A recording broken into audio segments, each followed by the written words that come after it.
Hey, Isadora here. Today I want to talk to you about the two biggest mistakes that people are doing that preventing them from getting the results that they want. And if you ask, what results? Hey, listen, I got a lot of people that said they want the defined arms, the defined legs, the defined abs, the nice and big, strong butt, okay? But they're doing few things that are preventing them to actually achieve this. And I'm gonna teach you today what is the two biggest mistakes. First one is they are prioritizing cardio training over resistance training. What do you mean by that? They're spending too much time going outside to run, or spending 2 hours in a treadmill, or doing things like jumping jacks and actually burpees. The problem with the cardio is you're actually not gonna burn fat. You are going to work out your heart, you end up losing some weight, you're gonna sweat a lot and lose water, end up losing muscle, but not burning the fat. And in order to have that defined body with the line, with the definition that you can actually see, you need a low percentage body fat. That means we need to burn that fat. Okay, so that's mistake number one. Mistake number two would be doing starvation diets. So the problem with starvation diet is some people are cutting so much their calories that they're actually spending the entire day hungry.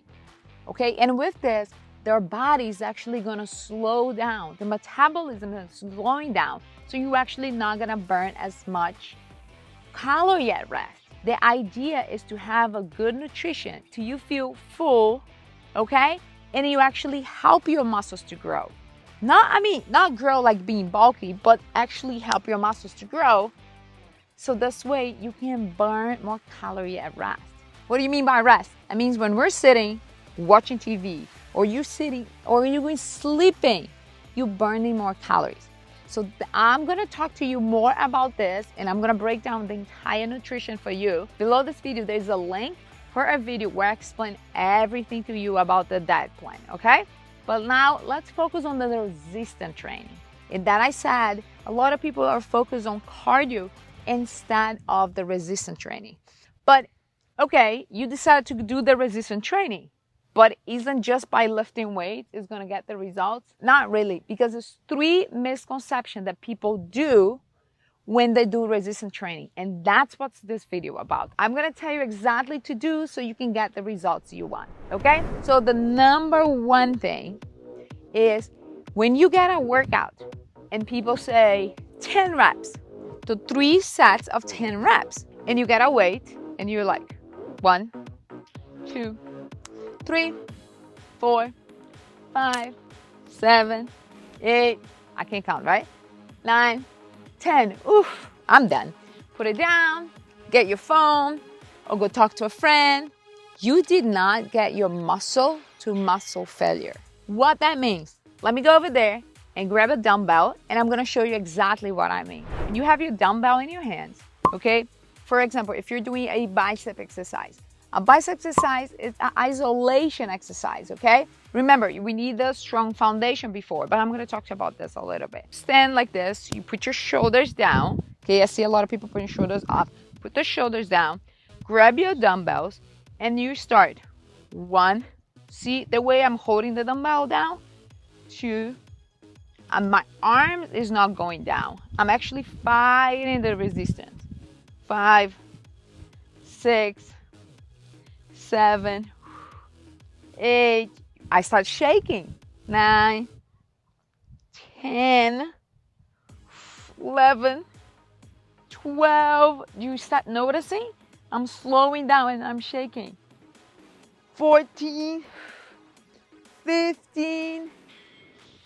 Look, when I start to push on my back, on my hip, that's when I'm stealing a little bit, and you gotta see the face. If you don't see the ugly face, you're actually not doing the work. 17, I can't move anymore. Put it now.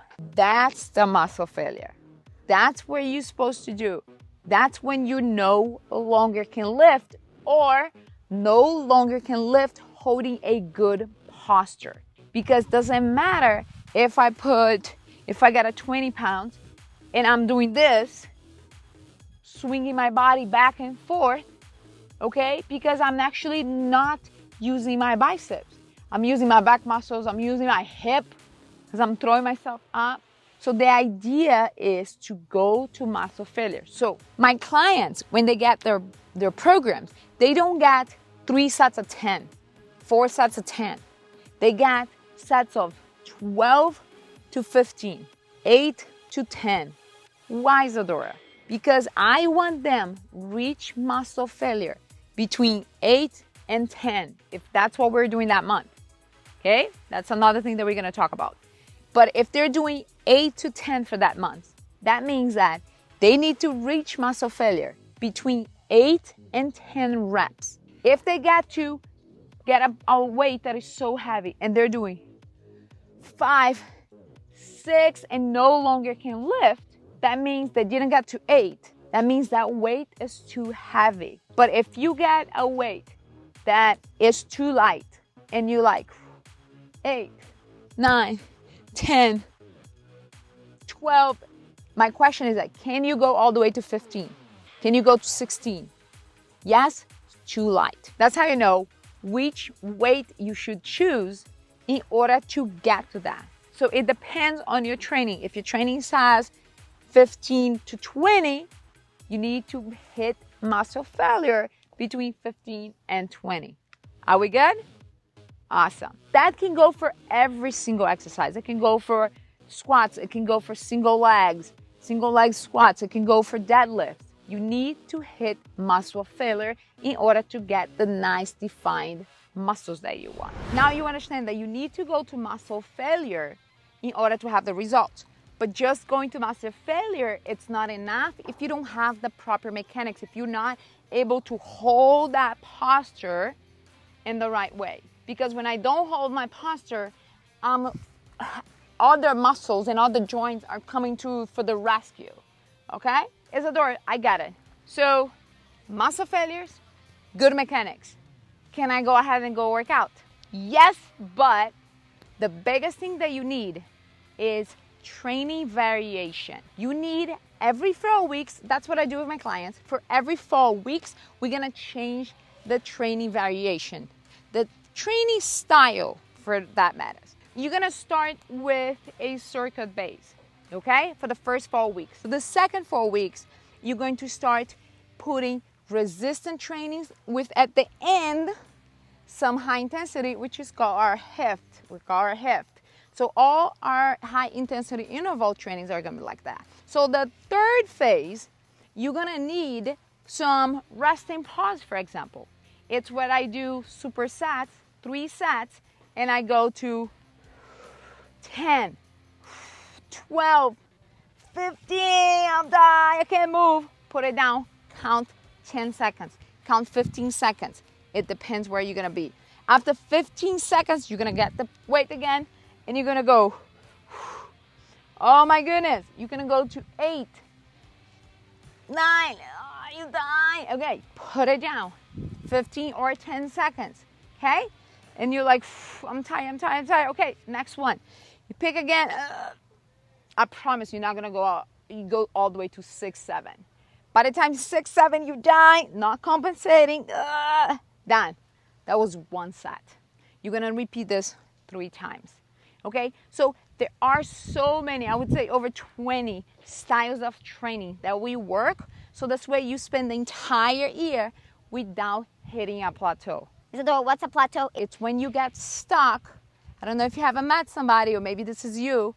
When you get stuck and you've been working so much, you've been working out so much, you've been eating health, but you don't see the results. I know. That's called a plateau. You're stuck in a plateau when you're working and you don't see the result as one.